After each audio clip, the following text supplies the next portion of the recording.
好，歡迎大家嚟到咧每周學以斯拉尼希米以斯帖記選讀啦。咁今日咧，第三同第四，今日第三堂啦。咁今次同下個禮拜咧，都係會講關於尼希米記嘅。咁我哋知道咧，大概尼希米記咧係即係重建城牆重建群體、重建聖約嘅。咁即係亦都相信大家係咪對於讀尼希米記咪都容易啲啊？有冇人都讀咗成卷書咧？已經，雖然我冇叫你哋讀，有冇人讀咗啊？喺近期嘅時候或者之前嘅時候，唔錄影啫就唔係唔係，即係去一日一章嘅時候讀咗啦，已經。哦，讀經 on and on 嘅時候已經讀咗啦，真係好好啦，係係。係啦，咁係啦，因為而家係去到英以斯帖記啦嘛，咁樣樣，咁嚟呢度咧，即係今日咧，即係以斯唔係，今日尼希米記咧，主要咧係即係幫我哋去有少少我哋今日即係我會重顧，應該話我會回顧翻少少以斯拉啦，即係嘅，唔係應該話成個時期啦，跟住就俾我哋去點樣去睇尼希米記啦。咁樣樣，咁咧尼希米記咧，主要即係頭先都講，即係話我哋重建城牆重建咧即係整個嘅百姓群體啦，咁同埋咧係即係點樣去睇佢哋咧喺呢一個即係尼希米啦，唔係一個祭司，但係咧係一個即係亦都唔係先知，咁但係咧佢係一個乜嘢咧？佢係一個咧職場上邊或者咧喺嗰個當時嘅時代咧係一個官員。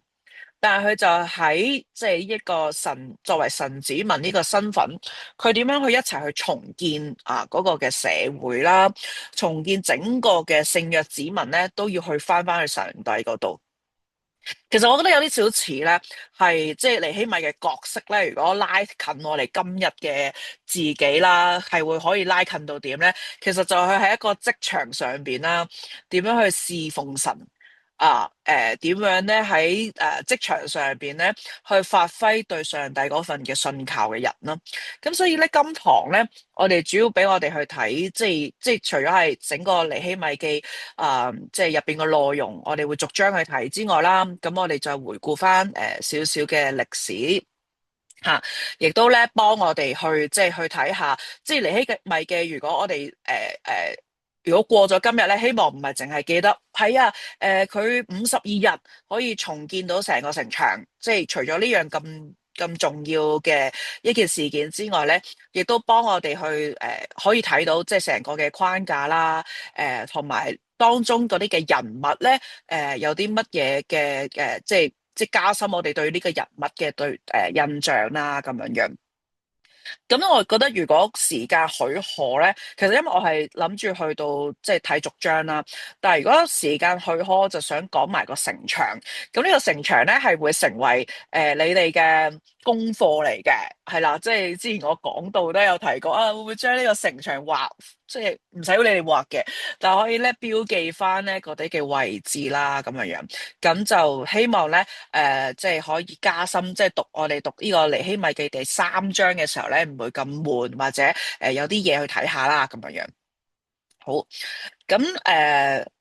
呢個嗱呢個呢個歷史背景咧，大家有印象啦，咁出現第三次噶啦。咁點解咁重要咧？要確實俾我哋去知道，即係成個呢三卷書個歷史鋪排啦。吓，咁亦都咧，俾我哋去睇咧，就係當尼希米記係屬於藍色嗰個部分啦，吓，咁佢喺個波斯帝國嘅裏邊咧，即係個大概個年份就係445年開始啦，吓，咁就即係大概係講緊，即係講緊嗰個聖殿咧，起好之後幾多年啊？係啦，喺聖殿完成之後，大概咧幾多年之後咧，佢就去翻去耶路撒冷咧，就係大概70幾年咁樣樣咯。咁喺呢個裏邊咧，俾我哋睇當時候尼希米佢係邊一個地方咧？就係書珊城。係啦，咁呢個城市係當時候皇帝咧，即係一個避暑嘅即係地方啦，咁樣樣，即係唔係避涼嘅避凍嘅地方啦吓。咁亦都咧係佢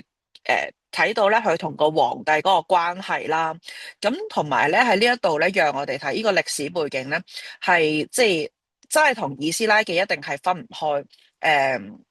因為本身我哋會睇，即係呢度都係喺歷史嘅建成嘅時候，都係一個佢哋都係一卷書啦。咁亦都俾我哋去睇嗰種尼希米同以斯拉點樣去有啲咩嘅分別啦。咁以斯拉記我哋再重顧翻，就係佢係一個着重講重建聖殿。吓，跟住咧，聖殿裏邊就包括埋喺個聖殿嘅裏邊有啲乜嘢嘅禮儀啦，去恢復翻啦。跟住之後咧，亦都俾我哋去睇即係百姓當面對聖經入邊嘅內容嘅時候，佢哋點樣將聖經實踐喺生活當中咧，以至佢哋要認罪悔改啦。亦都咧，讓我哋睇以斯拉記咧係一個用一個領導嘅角色咧，係祭司嚟嘅。咁而尼希米咧，讓我哋去睇係即係重建城牆啦，亦都係恢復翻咧整個社會嘅秩序啦。個城牆去保護嗰個群體啦。立翻個即係嗰個聖約，其實係以斯拉又喺尼希米記出現，然之後咧再去嗰個宣讀律法啦。跟住咧亦都會睇係尼希米係成為即係猶太嘅省長咁樣樣。咁呢兩卷書同時間咧，話俾我哋去聽咧，神嘅工作咧，唔單止話重建咗一嚿嘢，即係聖殿，城牆，唔係講緊咧一嚿嘢，係講緊咧，亦都唔係話即係唔係，亦都唔係話我恢復翻所有禮儀咁樣，唔係呢嚿嘢，而最重要係呢啲外在嘅嘢係讓咧人同埋神嘅子民同埋神自己之間咧，建立翻嗰個嘅關係啦，嗰份咧即係屬於神嘅群體啦。以至咧當喺面對嗰個時代，佢哋面對嘅艱難，即係無論係嗰啲嘅敵人嘅攻擊啦，或者咧自己即係自己內裏邊嘅人唔生性啦，混亂成個嘅秩序啦，佢哋點樣樣去持守，點樣樣咧係生命建造。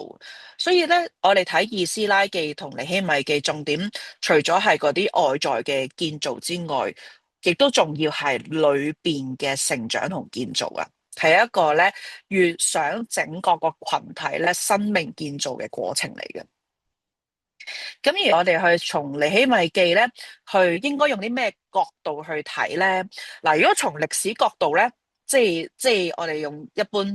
好似歷史書咁樣去睇嘅時候，我哋就會見到波斯帝國呢個波斯帝時期一個皇帝一個咧懷柔政策，點樣樣咧好好咁對待呢一班猶太人喎。即係讓佢哋咧，即係供晒材料俾佢哋睇，咁樣去做啦。咁亦都咧，讓我哋去睇到咧，係即係如果從一個領導層面去睇咧，就係尼希米佢點樣樣發揮到佢一個領袖嘅角色點樣樣咧係即係真正一個領袖帶領嘅時候，佢係用乜嘢策略同角度咧咁樣樣。咁而從尼希米記咧，如果我哋再一個深層次嘅反省角度去睇嘅時候，我去睇一個人。為一個群體點樣去藉着禱告同埋佢生活嘅行動去結合咧，而去講嘅一啲嘅說話啦。咁跟住即係從社會角度就點樣重建？即係其實第三章之後嗰啲章有啲經文都係成個社會點樣重建咧咁一個叫做廢墟或者一個咧係一個難民嘅地方，點樣樣慢慢去重新被建造咧咁樣樣。咁係一個即係聖經嘅層面去睇啦，即係用上帝同即係子民嗰個角色，就係點樣樣去更新翻，即係人點樣樣去重新去睇翻上帝呢一份約嘅關係咧？喺歷史嘅角度咧，就係話即係咪呢個救贖歷史啦？就係講緊神點樣樣幫助呢啲子民。即係嗱，我哋喺三卷書咧，其實我哋會去睇到人點樣向上帝禱告嘛。其實亦都同時間，上帝係點樣好實在地出手。其實因為我覺得好近我哋現代嘅，即係佢唔係好似即係出埃及記咁樣樣，boom 咁樣出即係十災咁樣樣，唔係。但係好睇到係點樣，上帝係藉住一啲嘅事件，藉住一啲嘅即係突然間有嘅法律咁樣樣，或者突然間個皇帝嘅懷柔政策，或者即係或者去到當中，當一啲即係一啲外敵嚟嘅時候，啊，佢哋又點樣去行動咧？咁我哋係從呢啲方向咧可以睇到嘅。係啦，咁咧就呢一個咧就係我哋可以從呢啲嘅角度去睇啦。咁即係唔係單一即係有時候我哋讀聖經咧，可以有呢啲出發點。如果從呢啲出發點去睇嘅時候咧，你就會多咗一層咧，即係一絲嘅意義啦，同埋咧多咗一層咧，讓你去睇啦。咁亦都咧，讓我哋去睇尼希米記嘅時候咧，即係唔好單單即係頭先從救贖歷史嘅角度去睇咧，就唔好單單覺得啊，淨係一個成功神學啊，即係即係我哋成日都即係有啲人啦，會去好標榜嗰種成功神學啦，咁但係其實如果我哋去睇再深層之，其實尼希米係其實係面對好多艱難同患難嘅喎。又或者佢面對呢啲艱難同患難，點樣去即藉住上帝嘅手咧去度過咯。所以唔係從一個成功神學去睇而係從一樣嘢係一個人點樣去依靠上帝啊，佢咧撥亂反正啦，又或者將一啲嘢去做翻啱嘅，係啦，即係亦都讓咧我哋去睇，佢唔係淨係單單一個工程領袖，即係話啊完成一個咧好偉大嘅工程，52日建好個城牆咁樣樣，亦都係睇其實佢內裏邊好想讓一個信息係讓人去睇到係神咧係點樣去守護佢嘅子民。其實都係回應翻上帝俾呢一班以色列人嘅預言嚟嘅，即係其實要佢哋翻翻去啊嘛，吓喺呢個預言翻翻去嘅時候，要點樣恢復翻佢哋嘅身份咯？咁其實就睇翻尼希米係點樣樣咧，係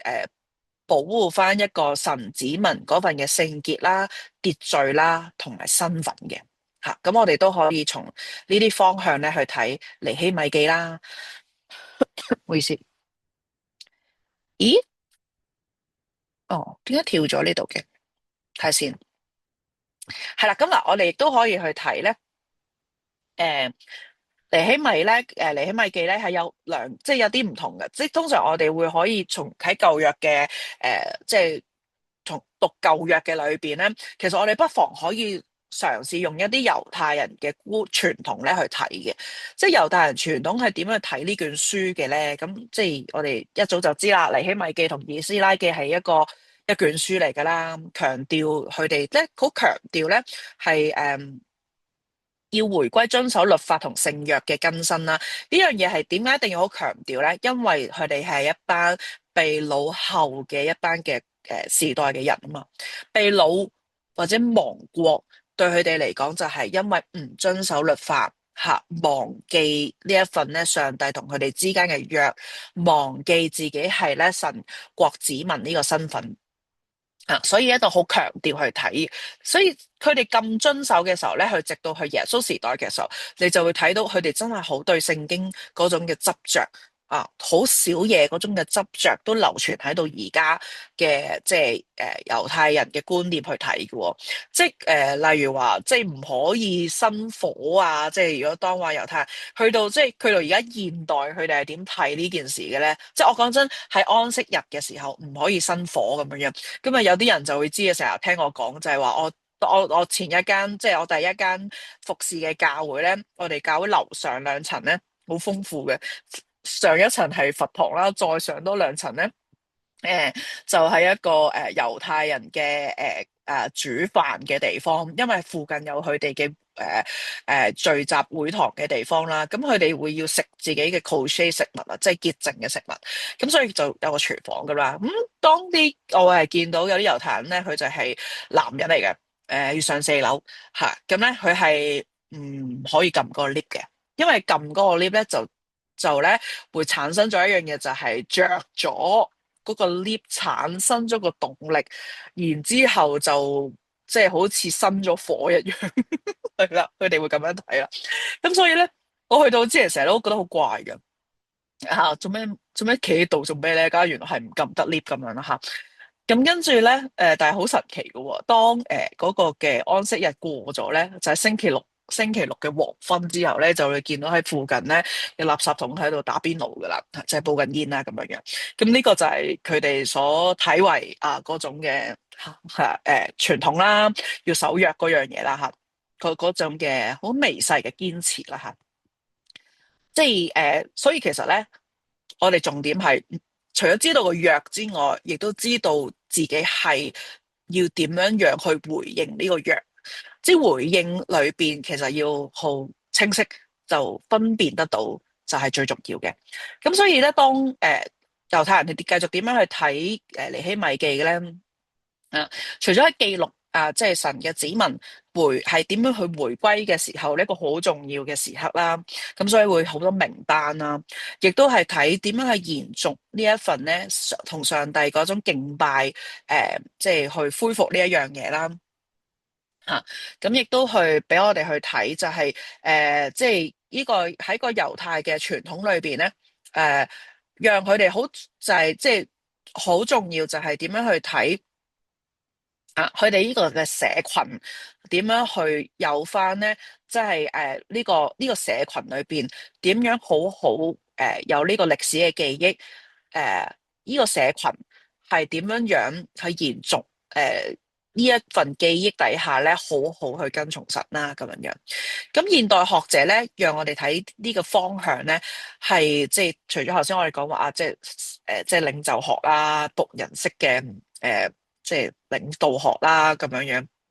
樣亦都俾我哋去睇咧，即係嗰啲大家睇PowerPoint 嘅字面啦，亦都俾我哋去睇咧，就係喺呢啲嘅領袖嘅裏邊咧，佢透過尼希米即係佢點樣處理一啲咧，或者回應一啲咧舊約嘅一啲嘅條例其實喺如果大家有我上次有提過啦，喺讀講道嘅時候啦，好遠應該冇乜機會記得，但係我係會講話即係上一年我哋係講十誡嘅內容噶嘛。喺生命記入邊，其實十誡咧，我哋會睇好似一條條 rules，即係好似係一個框框咁樣樣俾我哋去睇啦。咁但係其實咧，係呢個框框，但係呢個框框底下，佢哋點樣樣延伸落佢哋嘅生活狀態啦，或者一啲嘅例子啦。咁其實喺尼希米記第5章咧，正正係回應緊十誡一啲嘅內容，即係冇貪。咁貪啲咩咧？咁一陣間我哋會去講啦咁亦都現代學者係即係好着重翻嗰份咧即係屬靈群體嘅恢復啦，好着重翻咧神子民嗰個嘅身份啦咁樣樣。咁所以咧，如果我哋而家開始咧，去慢慢去睇尼希米記入邊咧嘅分段咯。咁我就即係嘗試喺分段裏邊咧，讓你去睇到啲年份啦。但係其實你見到好短嘅歷史嘅，就喺尼希米記入邊，即係445年去到433年咁啦，大概即係十幾年嘅歷史啦。咁喺啲嘅裏邊咧，讓我哋去睇，首先即係如果尼希米記，我哋可以分6段嘅經文啦。咁喺第一段嘅讓我哋去睇咧，就係即係尼希米點樣樣咧？聽到一啲嘅消息然之後禁食禱告，咁就翻去耶路撒冷啦，咁樣樣就係發展咗使命啦。然之後就第二段就係好熟悉，就係我哋即係成個城牆咁樣點樣樣去興建。就其實我嘅上一篇道就係講呢一啲嘅內容啦，係啦。咁跟住嚟緊跟住跟住咧第3段咧就係睇一啲名單啦，咁亦都係即係。唔係即係一啲嘅，即係讓我哋去睇到即係有一紮呢啲人好被記錄上嚟咧，係一個歷史嘅記錄。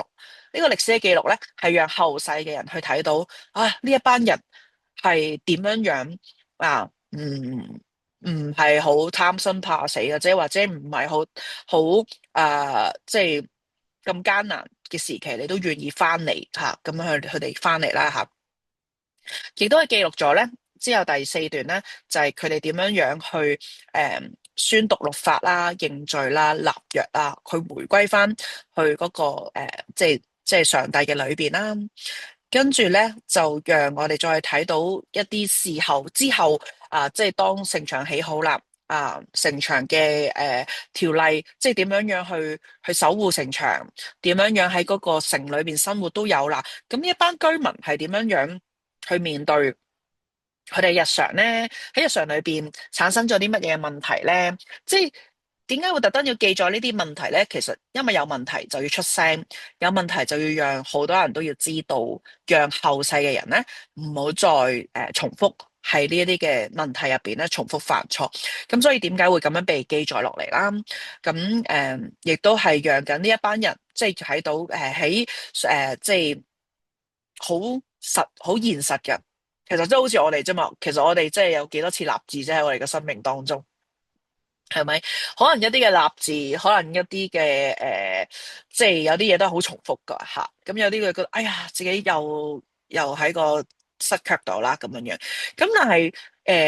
即係亦都讓我哋去睇呢個係一個過程咯，重建係一個過程，係一個持續嘅過程。最重要嘅係即係懂得喺上帝嘅裏邊啦，點樣樣去認罪悔改，成為一個聖潔嘅群體啊！咁啊，呢個大概咧嗰啲嘅內容啦。咁我哋又睇下咯喎，尼希米記咧入邊嗰啲嘅主要嘅人物啊，好多人嘅。咁咧我哋即係首先睇尼希米佢本身先啦。嗱，咁就係一個酒政啦，即係先係一個酒政啦，之後咧就成為一個猶大省嘅省長啦，亦都喺即係猶太群體裏邊就係一個重建嘅領袖啦。咁佢係一個咧，好即係被皇帝咧，好信任，亦都好有密切關係嘅人物啦，亦都好懂得行政啦，亦都好即係一啲嘅好理解佢自己嘅老細啦，我會咁樣去睇佢啦。咁佢就會喺當中咧，點樣去由一個酒政慢慢去產生，即係演變啦，成為一個猶大嘅省長，以至咧可以實現到佢自己向上帝嗰份嘅禱告就係有一個酒政向上帝禱告，好想咧自己嘅目標就係好想自己嘅即係國家嘅人，好想唔可以用國家呢個字，政治唔正確添。佢嘅佢嘅同鄉點樣樣咧，可以即係有翻嗰個嘅地方吓，咁佢嗰個就係點樣嗰個地方同埋恢復神國子民嘅身份啊。咁所以呢個就係佢產生到佢嗰個作用咯，就係從一個即係酒政，然之後禱告裏邊去演變成為一個省長，發揮到佢嘅角色啦。咁頭先都講啦，佢個角色即係佢唔係一個喺一個宗教上面去睇，佢唔係一個祭司，佢唔係一個先知，但係咧佢係一個好懂得依靠上帝嘅領袖。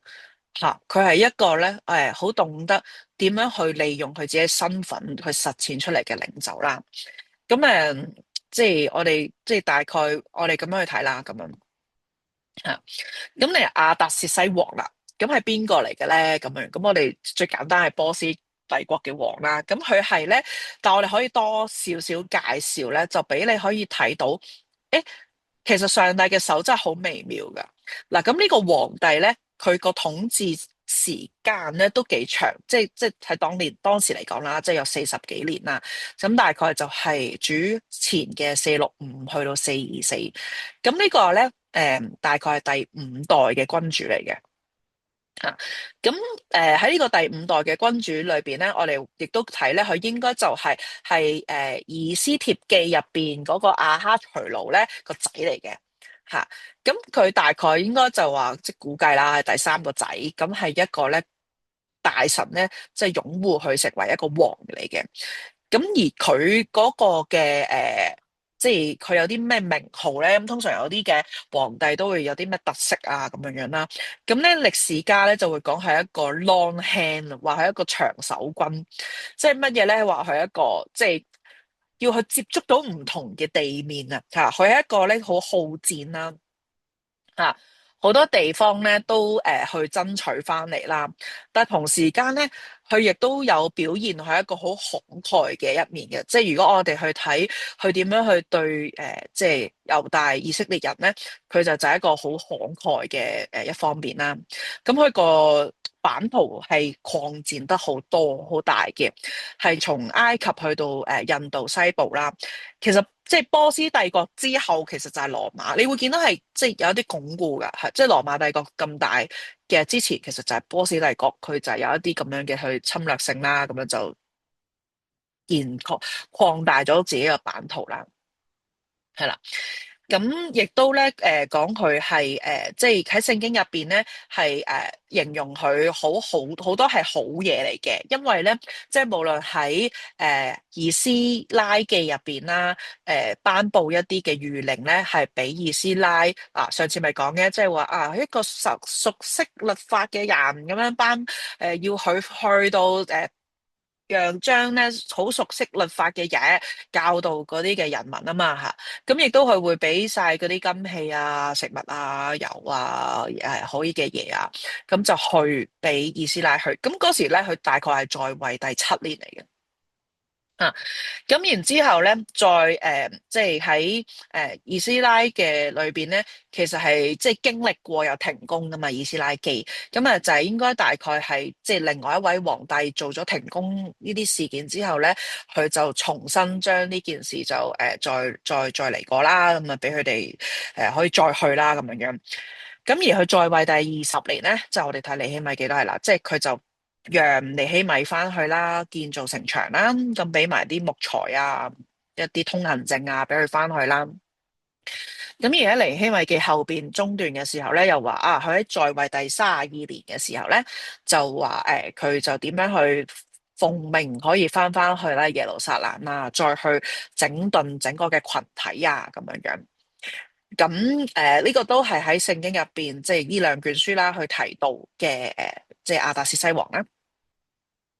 咁亦都讓我哋睇就係佢一個好即係對佢會侵略其他國家擴展成個波斯嘅帝國版圖啦。咁亦都，但係對於某啲嘅群體咧，佢都係代表好寬容嘅人啦。以至咧讓佢即係屬於佢人民嘅嘢咧嘅地方咧，就對佢好好啦咁樣樣。咁亦都俾我哋去睇咧，佢即係點樣樣佢，因為佢嘅時候咧，即係讓咧整個嘅以色列人嘅群體可以即係有好多嘢都係恢復翻啦，即係無論可以即係在個聖殿可以繼續即係可以繼續嘅開展啦，城牆被鞏固啦，咁你會係睇到咧呢啲就係上帝嘅手嘅工作。即係上帝藉住呢一個唔係信佢嘅人，但係讓佢頒布咗一啲嘅條例嘅時候咧，可以嗰個嘅成就同感染力係好大啦。咁之後第二章咧都會出現咪見到個皇后嘅，話咩那時皇后坐喺王嘅身邊嘅。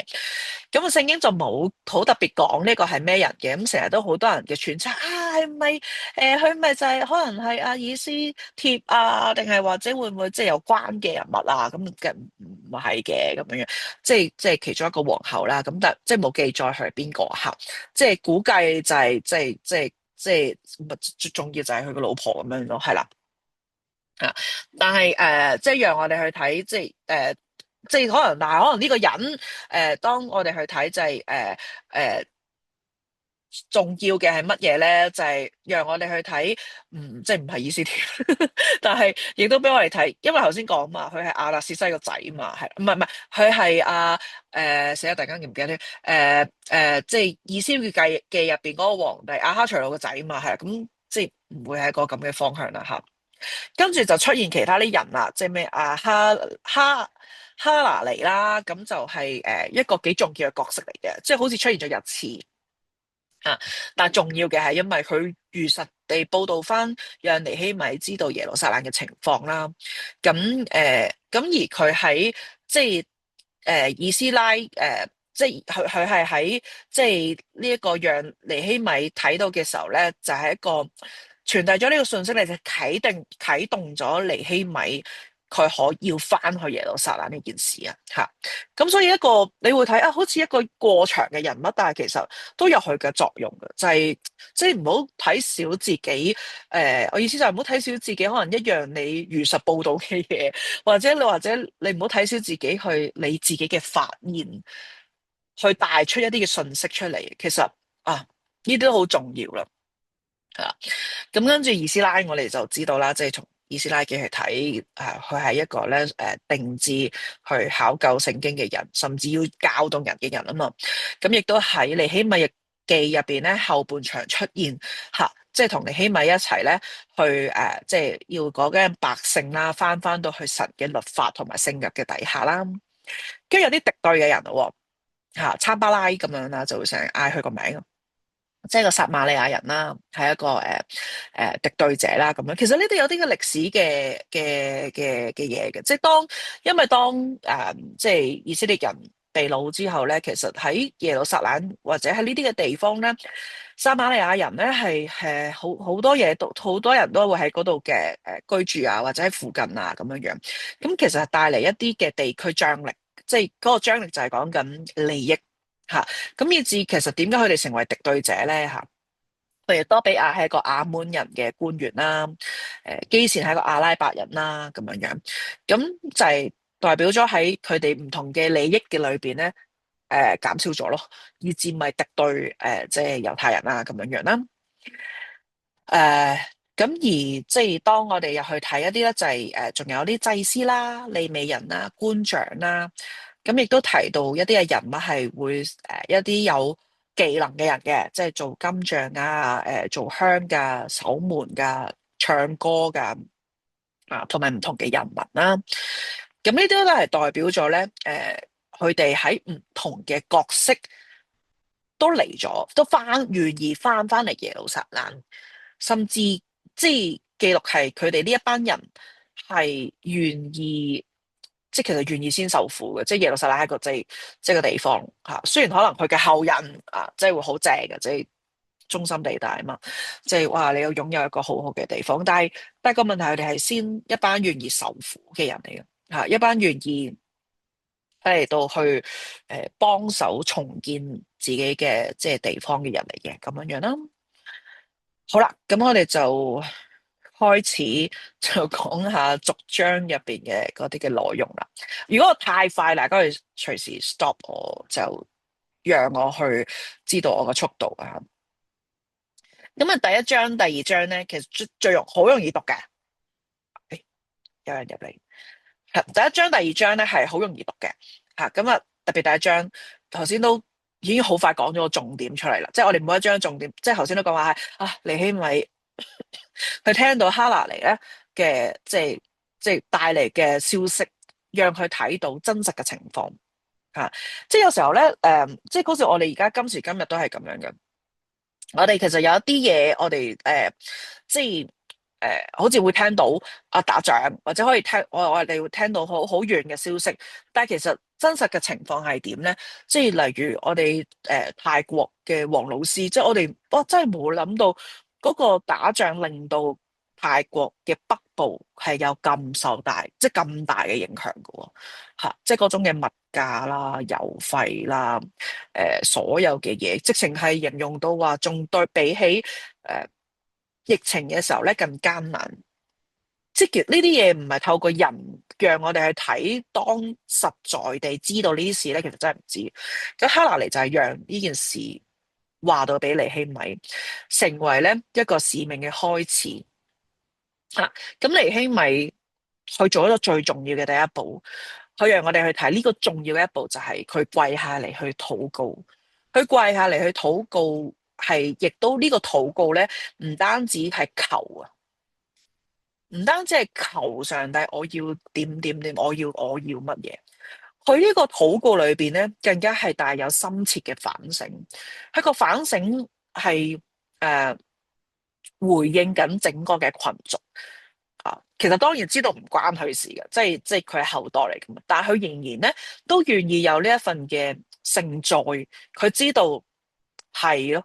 佢知道係屬於即係佢嘅上一代，再或者再上一代噶。因為如果估計尼希米大概第二三代即係嘅猶太人咯。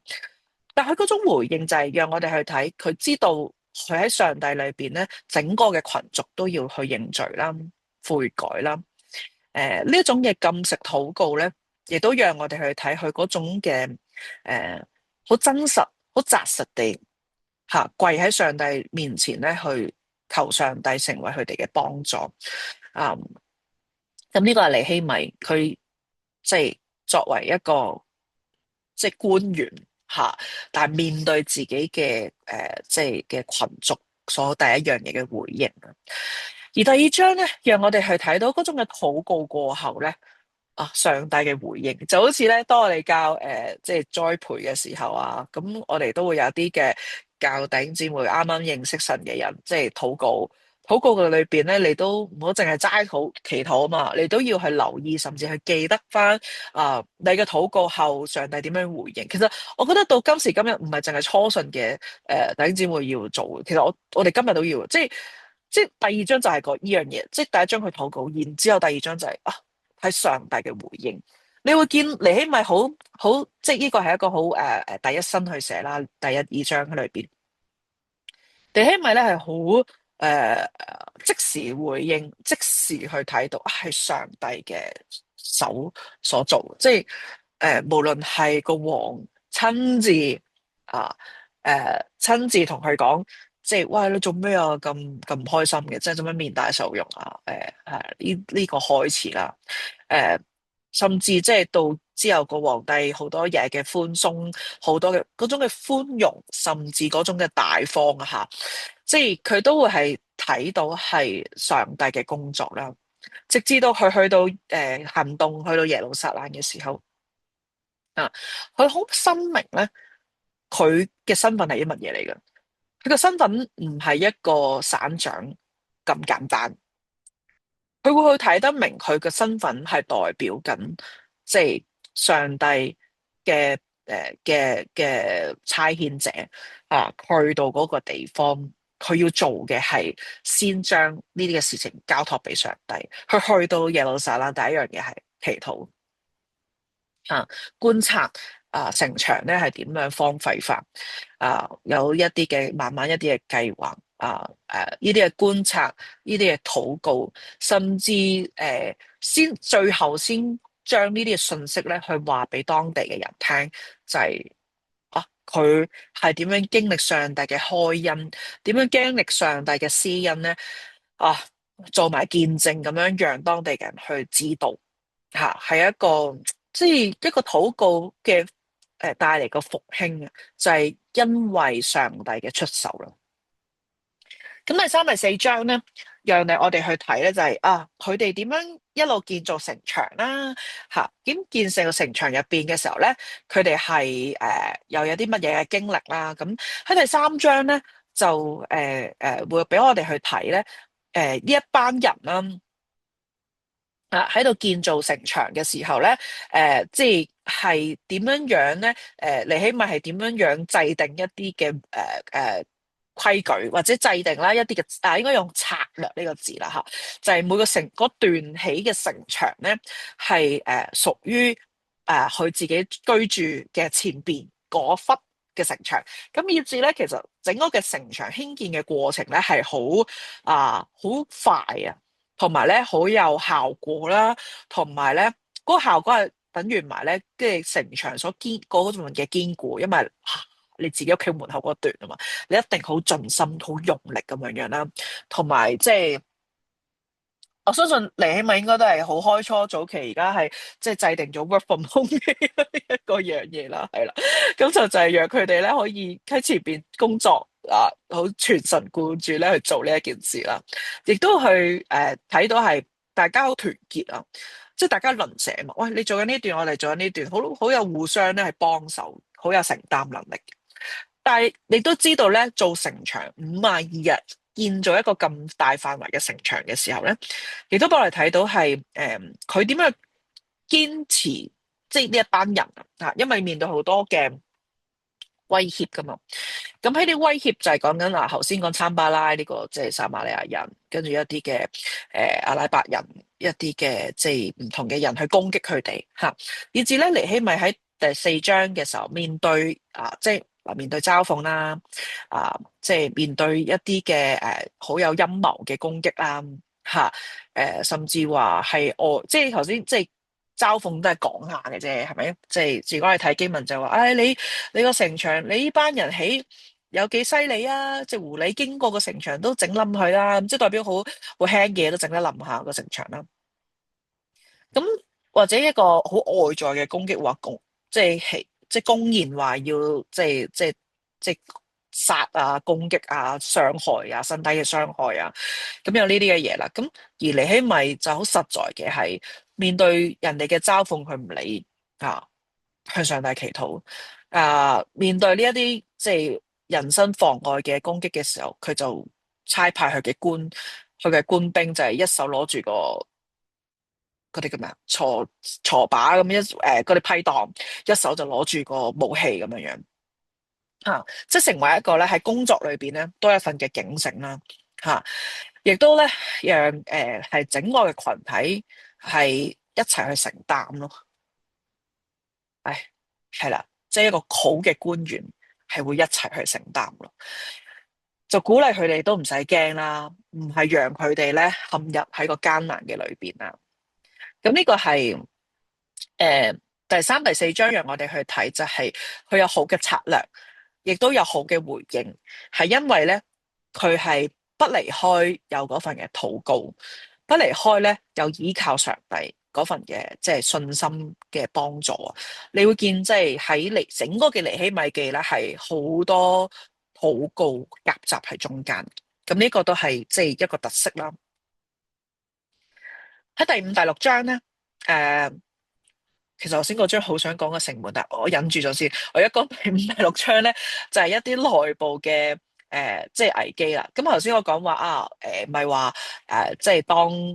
十誡嘅一啲嘅內容，咁樣有啲好實際嘅生活例子咧。其實喺尼希米記就讓我哋去睇到啦。即係第五章咧，就係有一啲百姓咧面對債務問題。咁個債務即係你做債仔，只要有債主噶啦。咁如果債主咧就係成為欺壓債仔嘅一班人，因為如果按照聖經律法嘅教導咧，債主咧係唔可以收取利息嘅，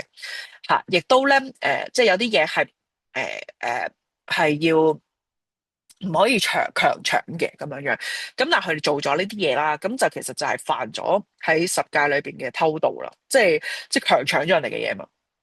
咁剝削咗。咁所以咧，當尼希米面對一啲嘅狀況咧，就要同佢哋講啦，當面嘅責罰啦，當面嘅即係要佢哋咧跟翻律法啦，即係呢個即係城牆或者整個嘅社會喺度被建造，係要做翻神國子民身份嘅時候咧，如果唔跟咧，其實就都係一個逐漸嘅侵蝕，就好似上一次我哋去講以斯拉記，哇，點解你要休妻啊咁樣樣？呢樣嘢都係其中一樣，佢哋要去做啦。咁而同埋咧，我哋會去睇翻即係過往咧，即係有啲人啦，即係話數翻嗰啲年期咧，點解被擄係要70年後翻去？即係嗱，因為被擄翻去耶路撒冷聖殿起好就係70年啊嘛。咁咧，其實又話係計翻咧，就係當以色列國佢哋一路建造之後咧，其實係有啲律法上面咧係冇好好跟從嘅，例如咧即係安息年啦，或者咧嗰種安息年就係話你即係做到去第7年嘅時候咧，你就要有一份嘅安息休息，要去喺上帝嘅裏邊啦，甚至話到第50年嘅時候咧，即係整個嘅社會咧係又唔係叫歸零，係回歸翻好最初始，即係嗱，即係好似咁樣啦。你玩一個遊戲咧，可能有啲人會有叻啲，可以識到賺到多啲錢；有啲人就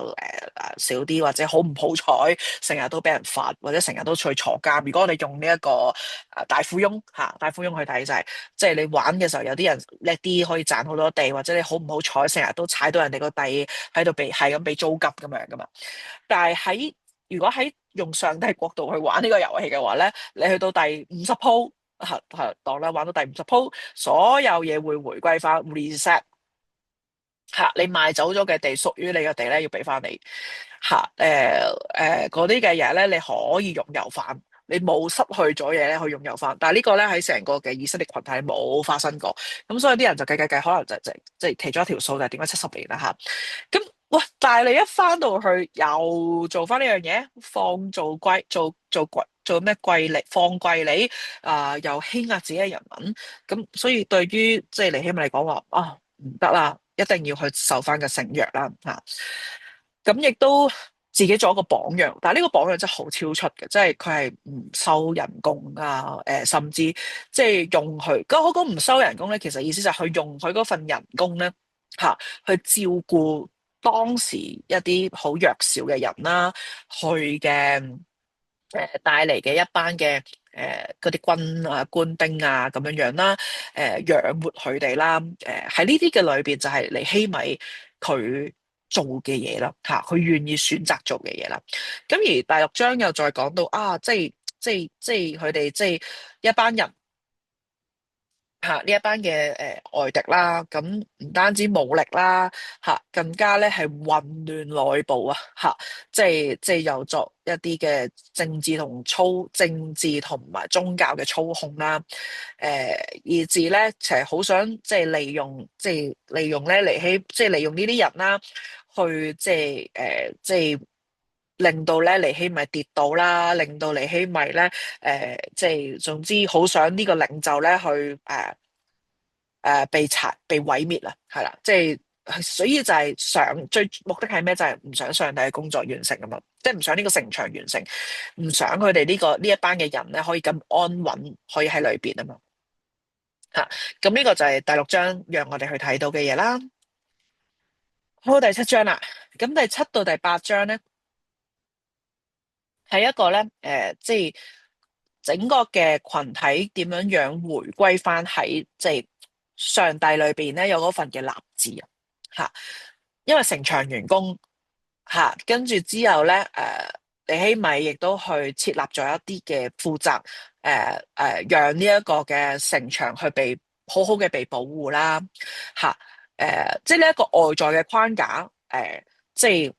有嘅時候，你都要有裏邊嘅秩序噶嘛係啦，即係我突然間諗起就係係啦，突然諗起我哋教會之前搵到11個釘窿機一樣，即係唔多好好管理嘅時候，一個 office 竟然可以出現11個釘窿機咁樣一樣啦咁就係啦，要好好管理嘅，要好好管理嘅時候咧，如果冇咗即係呢啲規矩嘅時候咧，其實就有個城牆等於得個外殼咁所以尼希米好深明嘅，即係好似一開始我講，好深明唔係淨係一個建築最緊要係個人咧係點樣樣佢被建造嗰個群體點樣樣咧係一同回歸翻喺上帝嘅裏邊啊嘛，所以一定要有一啲嘅規矩啦，呢啲規矩其實就係去翻聖經咯去翻聖經，所以就要宣讀律法。而一個最有代表嗰個咪就係以斯拉咯，即係一個祭司嘅角色即係一個領袖祭司嘅宗教嘅角色就出嚟啦。咁而讓呢一班人去聽見律法嘅時候，佢哋真係好回應嘅，因為即係被觸動啦。嗰種喊咧，即係我哋相信係佢哋去聽到律法，被上帝嘅說話咧，去即係感動。嗰種感動咧，我相信咧唔係就係講緊哇，上帝即係嗰種嘅愛嘅回應咁簡單咯。我覺得仲要係嗰種嘅痛心就過往就係因為咁，所以導致成為以前咁樣嘅事件。到今日我哋應該係點咧？咁呢一種喊，亦都即係讓佢哋咧，佢好深切嘅反省啦。好深切嘅悔罪啊，好深切咧，讓佢哋去睇到佢哋同上帝之間嗰種拉近，真係離唔開自己上帝嘅說話啦。咁所以當呢一班領袖其實睇到佢哋即係即係呢種嘅悔罪咧，其實真係好好，所以讓佢哋要睇啊，唔單止喺個流露喺個憂愁嘅裏邊，因為當我哋要選擇回歸喺上帝嘅裏邊嘅，係都有嗰份嘅喜樂，有嗰份嘅喜悅啊，吓。呢一份嘅喜悅，呢一份嘅喜樂咧，係可以繼續持續喺佢哋嘅生活啊，喺佢日常嘅裏邊啊，所以讓佢哋要知道，就係單單因為上帝佢自己嗰份嘅，即係對佢哋嗰份嘅改變啦，而成為佢哋嘅幫助同埋力量啦，以至佢哋可以繼續持守落去吓，呢個重要嚟噶，持守吓，因為就係你即係悔改裏邊，你淨係悔唔得噶嘛。要改噶嘛，咁呢個就係幫佢哋咧，可以喺個持守嘅當中。我覺得相信上帝咧，讓我哋去知罪嘅時候咧，唔係要我哋喺個即係陷入，我淨係覺得哇，我喺個罪裏邊啊，我唔得啦，我搞唔掂啦。上帝唔係要我哋淨係呢個 moment 啊，係我哋知道係我哋搞唔掂嘅時候，我哋就要向佢呼求。就好似呢一班嘅百姓，佢哋要向上帝呼求嘅時候咧，先讓到佢有動力咧，可以面對下一步，讓佢哋可以有一個從一個悔疚嘅裏邊更新轉變啦。咁喺第九、第十章咧，就係讓我哋去睇咧，即係佢哋認罪，回顧歷史啦。咁喺嗰個誒嗰個認罪裏邊咧，係佢哋願意有呢一份嘅即係面對自己嘅生命啊吓，以至咧佢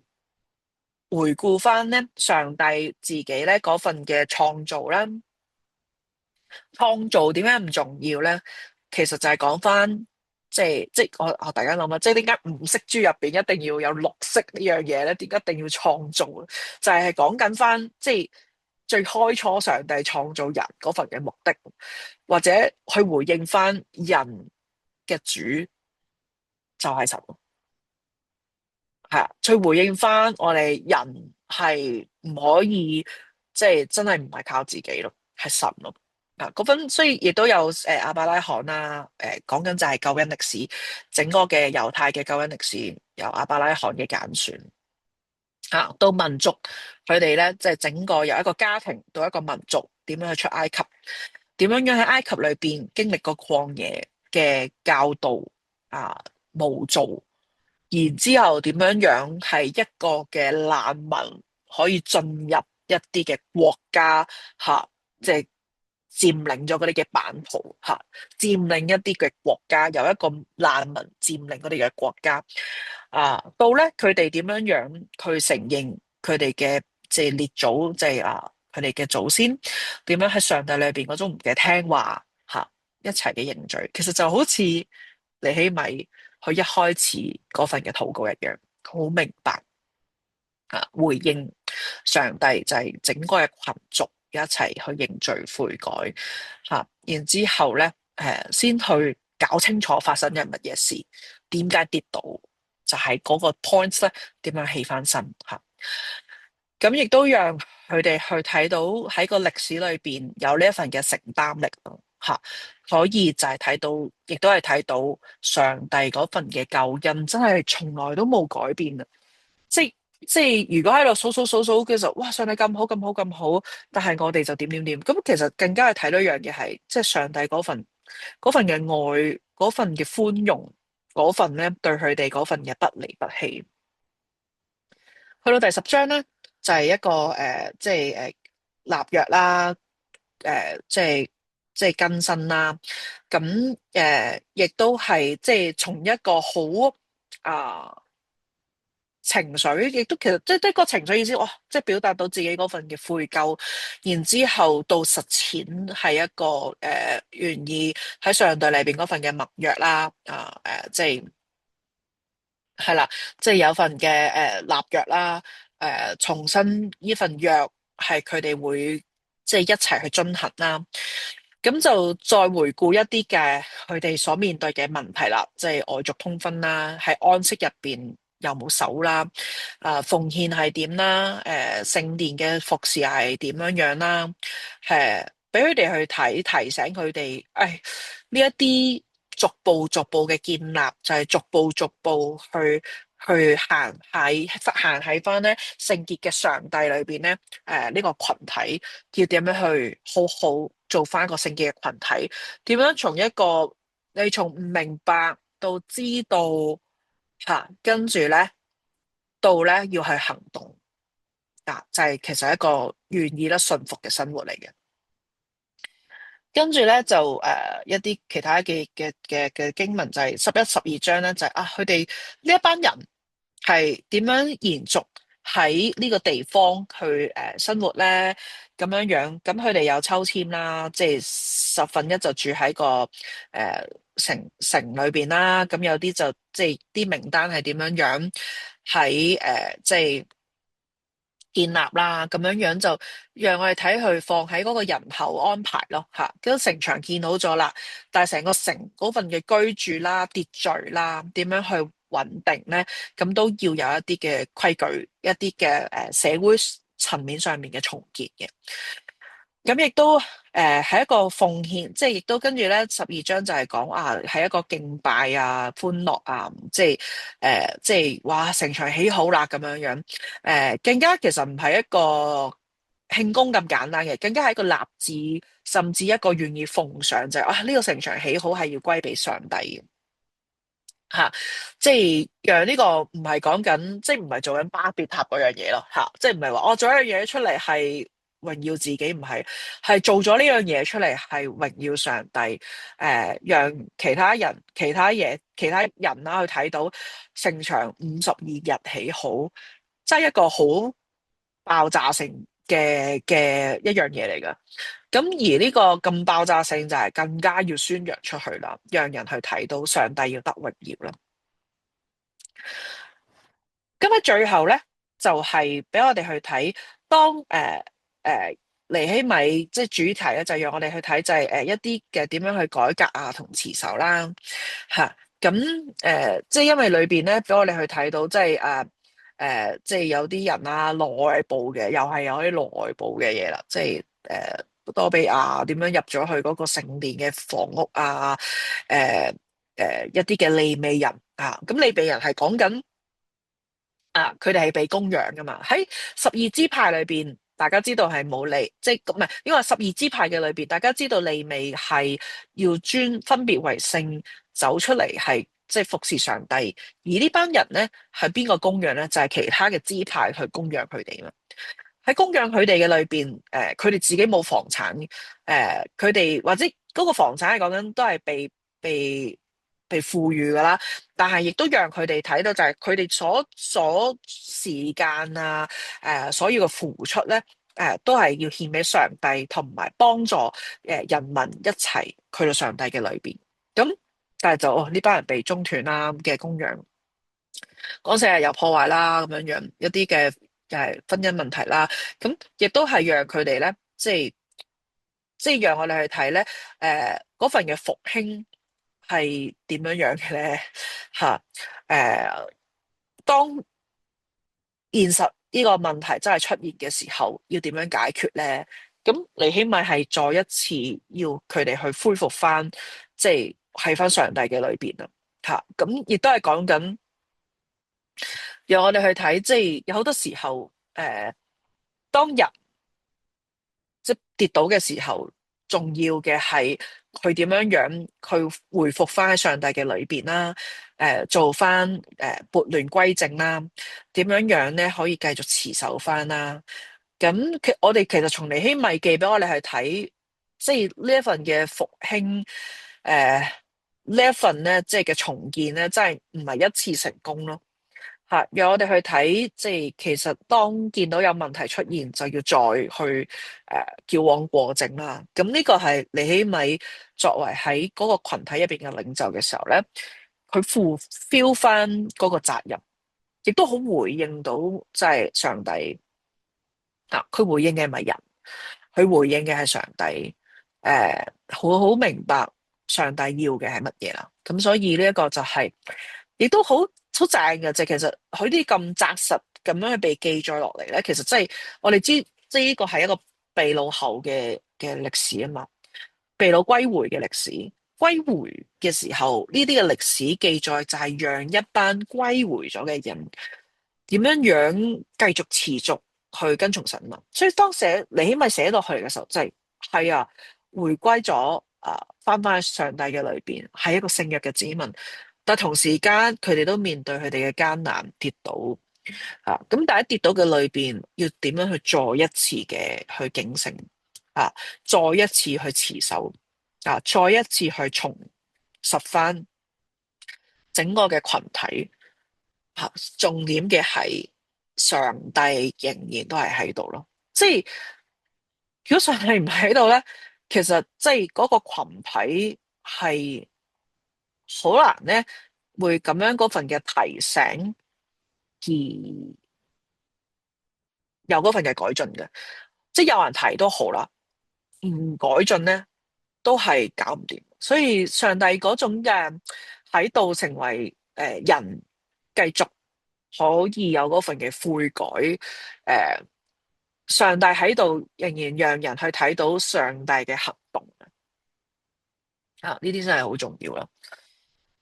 咁我哋成卷書啦，我哋叫睇咗一次啦，即係用一啲嘅時間啦。咁讓我哋去睇尼希米，即係用一個禱告嘅開始，亦都係持續地去禱告啊，亦都俾我哋去睇城牆啊興建咗，但係即係即係唔係就等於完成吓，係一個咧繼續開始落去，係一個外框，讓人咧繼續點樣去持守落去，佢跟從上帝嘅一班子民啊。一班子民點樣樣去回應上帝，就係認罪悔改，回歸翻喺上帝嘅裏邊啊！就算面對，其實佢哋斷斷續續面對一啲嘅外來嘅壓迫，內部嘅即係內部嘅混亂。其實，唉，外來嘅壓迫其實應該都好我又唔可以講好容易處理嘅，但係即係大家起碼一致啊嘛，係咪？但其實內部嘅混亂咧係先恐怖嘅。內部嘅混亂咧，其實帶來好多產生嘅嘢嘅，即係無論係情感上面啦，無論係嗰種面對嗰種嘅回歸嗰份嘅壓力啦，其實都係唔容易嘅啊。咁但係正正尼希米嘅就係記載俾我哋睇到呢啲事件，而尼希米係點樣作為一個領袖，好可以回應得翻啦。咁亦都俾我哋去睇，即係神好重建嘅係呢一班嘅群體，借助聖殿嘅建立，借助呢一個城牆嘅，即係被起好嘅時候，去讓呢個群體框住咗佢哋，又或者讓呢個群體俾佢哋睇到，係啊，我係屬上帝嘅子民。好第一次都講啦，即係聖殿嘅建立，聖殿嘅重建。重要嘅係讓一班人去睇到上帝嗰份嘅同在啊嘛。當然我哋知道啊，上帝嘅同在唔係就係嗰個嘅建築物，但係呢個正正即係因為聖殿入邊有聖所嘅至聖所嘛，其實就係講緊上帝嗰陣嘅同在嘅重要性吓，讓我哋即係讓嗰啲個班人啊，當時嘅人啊係需要去睇到。咁但係我哋有冇咧？即係到我哋而家我哋嘅現代嘅時候，我哋有冇好睇重到上帝嘅同在？有冇好睇重到上帝所頒布，即係所讓我哋去跟隨佢嘅說話嗰份嘅重要，而我哋份嘅生命有冇願意回應佢重整跟從咧？吓，咁呢啲係讓我哋去都睇到喺成個嘅尼希米記咧，讓我哋去睇到啦，可以學習啦，送成為我哋一個嘅借鏡啦。咁呢個就整個尼希米記咧，俾我哋去睇。咁我哋今次咁樣去一齊慢慢睇咗逐章大概講嘅嘢嘅時候咧，咁下一次咧，我哋就再去睇嘅時候咧，可以我就會揀選一啲嘅經文啦，去再深入地去一個探討啦。咁另外咧，亦都俾我哋去睇咧，就係即係一啲嘅對比啦，即係喺以斯拉記同埋尼希米記入邊有啲乜嘢佢哋真係好想個信息，讓一班被擄歸回嘅人持續要喺呢一個耶路撒冷生活嘅人，佢哋要知道啲乜嘢咧？咁樣樣。呢個就係即係大概今日嘅內容啦。咁有啲嘢都可以想唔知大家可唔可以都覺得可以即係聽講下嘅，就係你覺得你聽完今日啦，即係13章嘅內容，咁尼希米記有啲乜嘢？你覺得對於你頭先有啲 echo 到啦，或者對於你覺得我哋都要好好一齊去學習啦，一齊去面對啦，一齊去面對跨過啦。咁第二條好似好好咩咁啊？即係你覺得即係你睇重嗰個建造嗰個城牆啊，定係讀律法咧？咁呢個好似即係好似 fit 你咁樣又唔係嘅，即係問下點解啦？大家可以出聲回應下，我哋用幾分鐘啊！即係如果我哋仲有時間，真係好啦。咁我就可以講下份功課，唔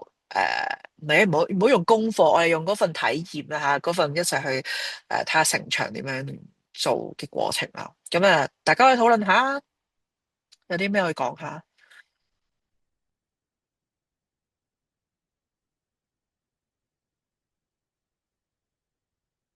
你中意揀一題都得㗎吓。我哋有可以俾2、3分鐘時間啦。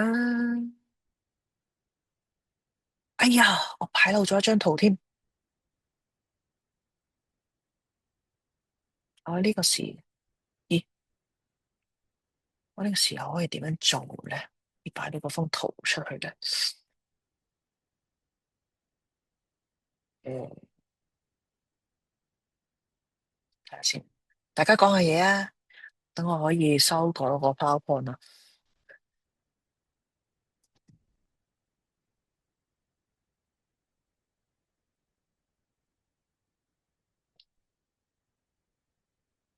唔知得唔得咧？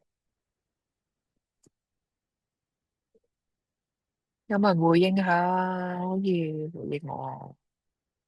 阿鵬可以，鵬，哦，係，多謝。係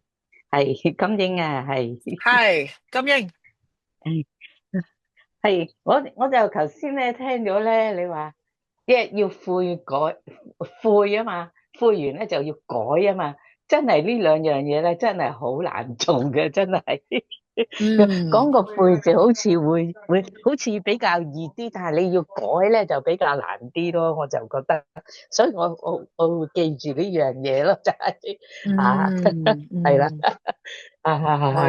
係啦。但係啊，即係悔完最重要都係要改啊。係如係果唔係悔係啊，就繼好難續改啊，真停留係。喺嗰個位度咯，會係係啊，啊。係啊，係啊，多謝盡量要你，學習啦，就呢樣嘢。係啊，多謝你啊，真誠的講。啊，係係啦，好，咁係好啊，謝係，我又覺得咧就係、你講尼希米咧，佢係撥亂反正啦，將嗰啲即係嗰個城牆，即係重歸以色列嗰度咧，重建嗯城牆啦。咁啊內外咧都要即係點講啊？即係將亂嘅嘢咧就要係重整翻啦。咁嗯我啊覺得另外一樣嘢就係咧，我哋而家信咗耶穌啦，我哋嗯裏邊個我咧，即係等於個城牆咧，都係有啲立立亂咁啦，係咪？咁我嗯嗯哋內心嗯咧都要重整翻，我哋好似建造翻我哋裏邊嘅城牆一樣咁樣。即係我嗯哋信耶穌咧，我哋都要好似話金英話齋，我哋已經有知罪啦，悔改啦。咁啊悔咗點樣改咧？就係將我哋裏邊嗰個即係嗰個人咧。點樣去將佢撥亂反正，即係我哋知道自己裏邊亂啦，有好多嘢唔啱啦，點樣撥亂反正，正翻咧，即係收翻好一個裏邊個城牆咧，即係我哋嘅生命咧咁啊。嗯，多謝你。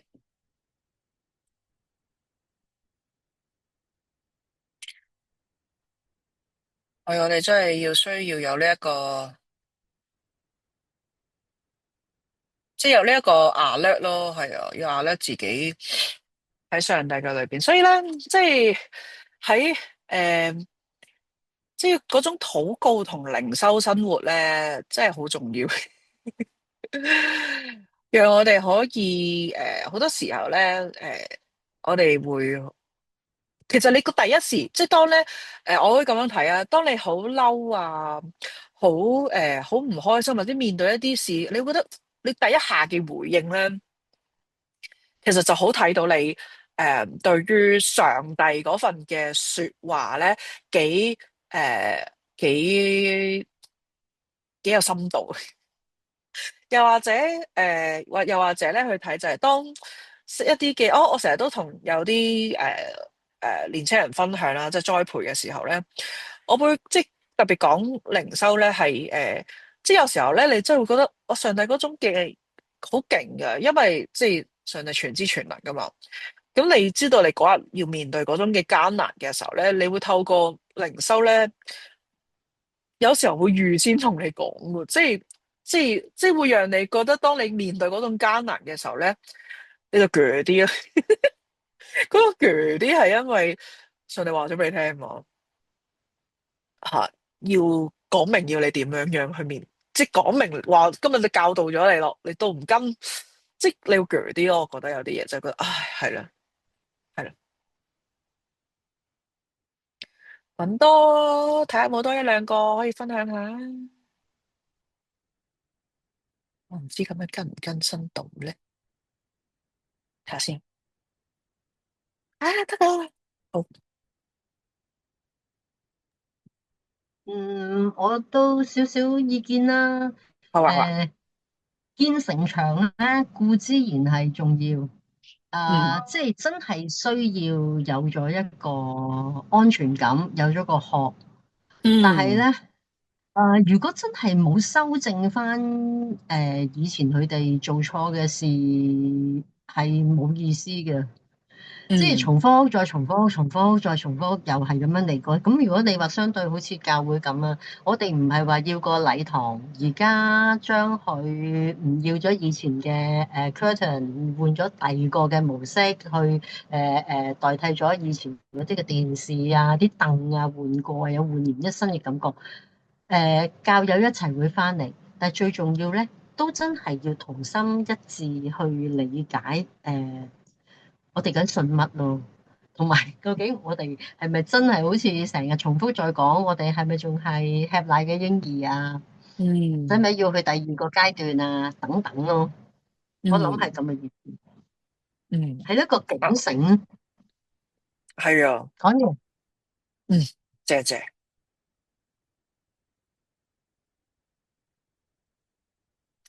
其實真係嘅，即係咧，我自己喺度預備呢個裏邊啦，即係一來咧，我都會諗，即係尼希米咧嘅建造城牆咧，咁佢面對好多艱難，但係亦都面對好多恩典噶嘛。神嘅手點樣向佢施恩啊嘛，即係咁我都會，佢入邊好快咧，都會係諗當時面對教會裝，即係個市區執政嘅時候咧。嗰種好多嘅恩典嘅，即係即係個外在執好咗，亦都可以讓我哋咧即係佢睇到上帝恩典係點幫助即係教會去建立咯。誒，當係個環境改變嘅時候咧，亦都要着重嘅就係、即係應該話更加要去睇到嘅係上帝喺我哋每一個弟兄姊妹嘅生命咧，我哋點樣樣？佢更加讓佢嘅說話咧，願意被模造喎。咁呢個我覺得都會睇到係有唔同嘅弟兄姊妹都會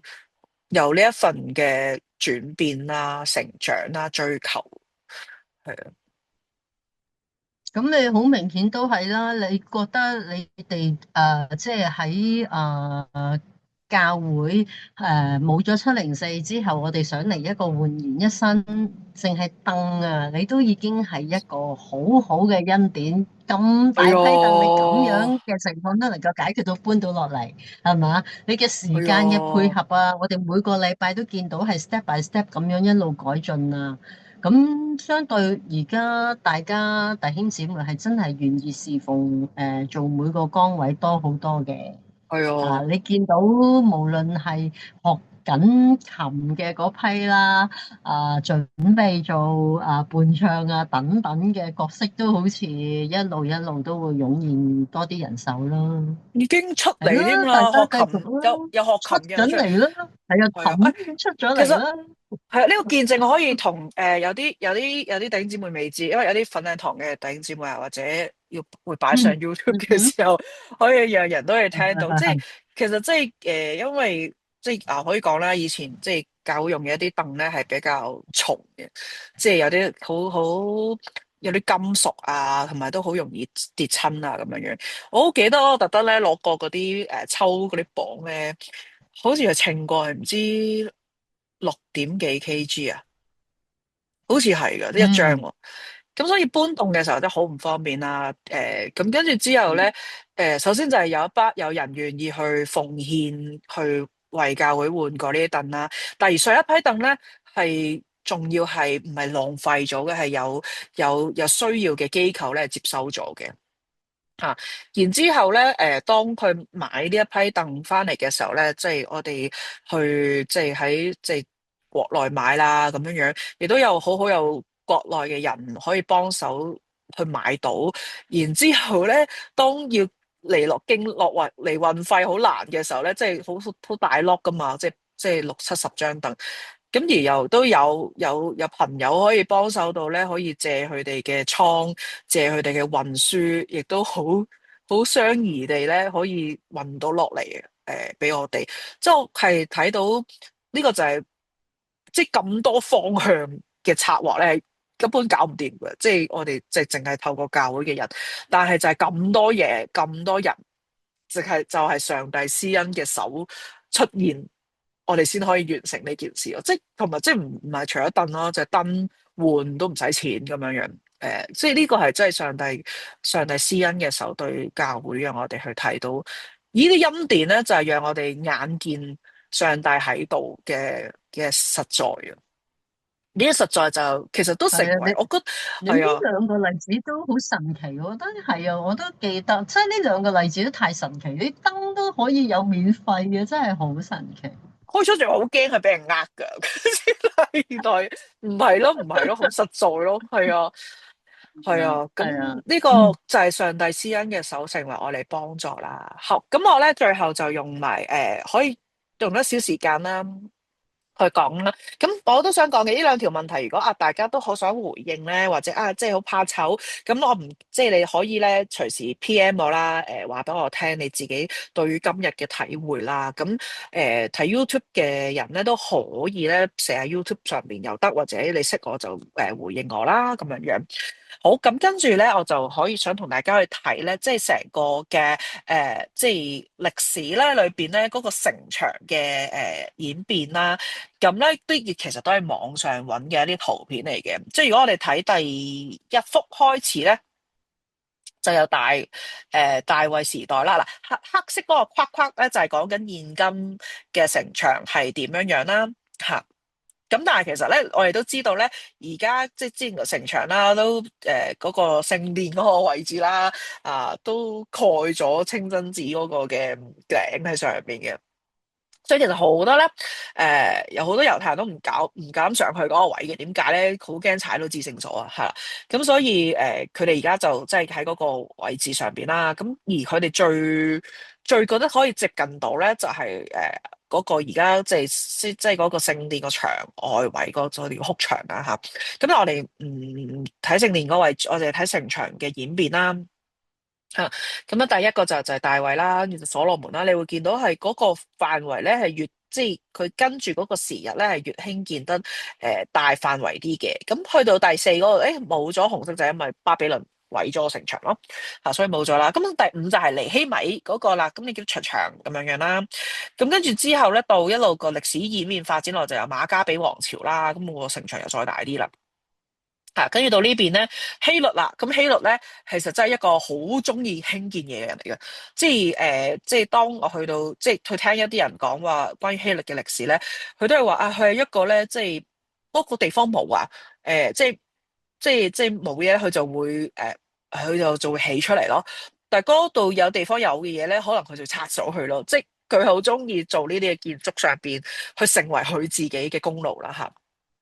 咁跟住去到羅馬時代嘅時候，又再毀過啦。跟住但係君士坦丁堡咧，即係羅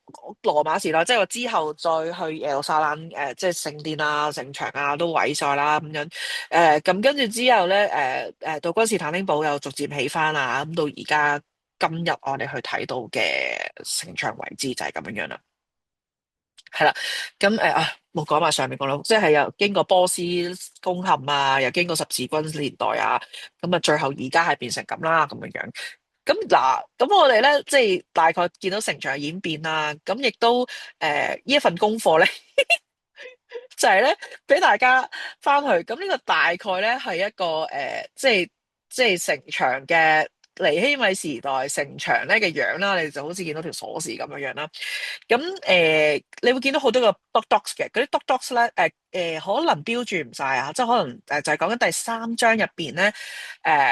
講嘅內容，就係話佢哋有咩人嚇起乜嘢門，喺嗰個門或者喺嗰忽嘅城牆。咁我想咧，你哋翻去嘗試下睇第三章時候咧，用呢一張圖嚇去界下出嚟。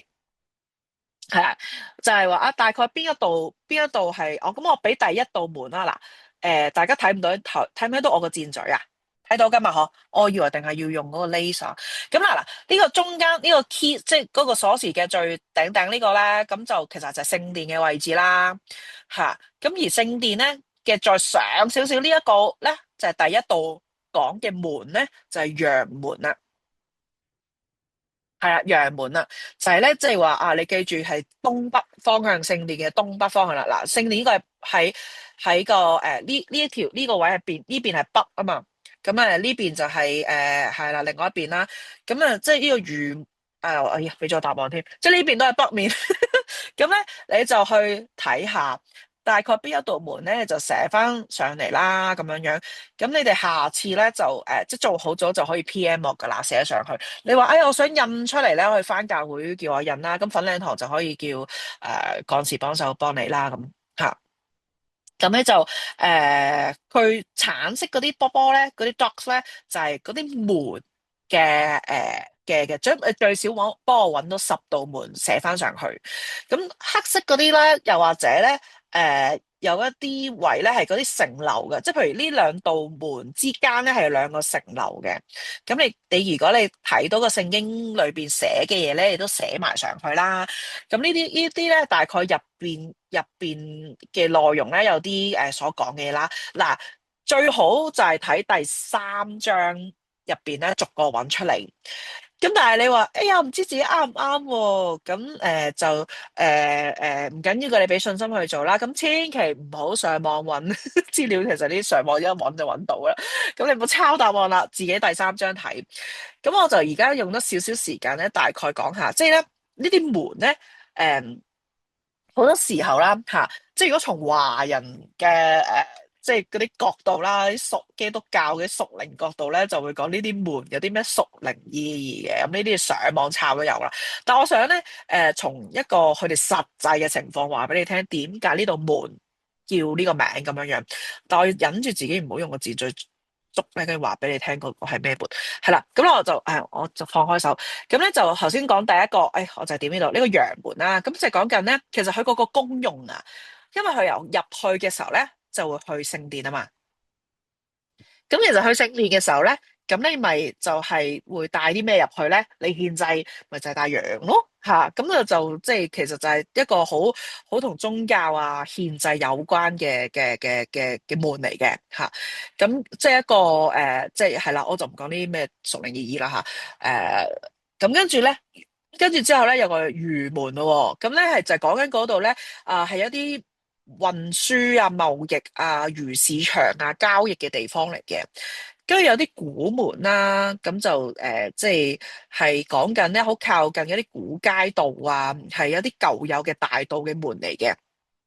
亦都係講緊咧，當時係嗰啲運輸啊、網絡入邊咧好重要嘅地方，就係有啲居民日常出入嘅地方啦，咁樣樣。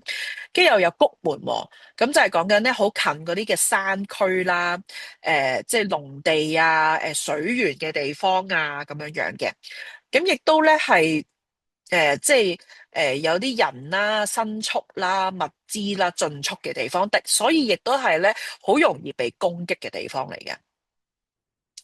跟住咧就有糞廠門喎，咁你一聽個名就知就係運垃圾嘅地方啦，就係倒垃圾啊、處理廢物啊咁樣樣嗰啲嘅地方嚟嘅，排污啊。跟住有泉門啦，咁就係講緊咧，好近啊，好近一啲嘅池子啊，西羅亞池子啊，好近嗰啲水泉啊，好近嗰啲皇家園，即係皇室嘅院啊，嗰啲有水嘅地方啦吓，跟住再咧有個水門吓，咁啊。亦都係講佢哋攞水嘅地方啦，跟住有個馬門咯喎，唔係即係錢嗰樣嘢嚇。呢個馬門咧就係講緊啲軍事嘅用地、軍事嘅防禦嚟嘅，係啦。咁啊係防守嘅地方啦。跟住有東門啦，咁就係最高嘅地方嘅，係一個瞭望塔咁樣樣咧，都係要睇，即係你見即係好有相關啊。嗱，我講完唔知大家會唔會已經為咗？哎呀！咦係喎，啊你翻去寫啦，跟住仲有個哈米佛甲門，咁亦都係講緊一啲人咧去做一啲商業活動會通過啊，即係可能啲即係稅務啊、登記啊咁呢啲嘅地方啦，去經歷嘅地方。因為我諗講完，大家應該去 mark 好晒，咁所以咧呢個就係呢啲門嘅特色，而你翻去慢慢睇嗱，咁唔單止揾個門啦。咁你就可以咧，大概寫下，咦呢一度係啲咩人嘅？例如，咦會唔會即係羊門就係多啲係祭司嗰班人去整理嘅咧？呢啲門係咩人整理多嘅咧？咁你可以咧去框框畫一畫寫一寫出嚟啦，好嘛？咁如果你又發現我中間黑色嗰啲 dots 係咩嚟嘅咧？即係例如係啲城樓啊，或者帶有啲特別嘅嘢啊，咁你都可以嘗試 mark 落去咁樣樣咯。係啦，今日去到呢度啦，大家仲有冇啲問題關於呢份嘢想做、想講嘅，有冇嘢咧？特別，好我哋一齊有禱告，天父，我哋去多謝你啊，讓我哋咧一齊去睇尼希米記啦，整個嘅卷書。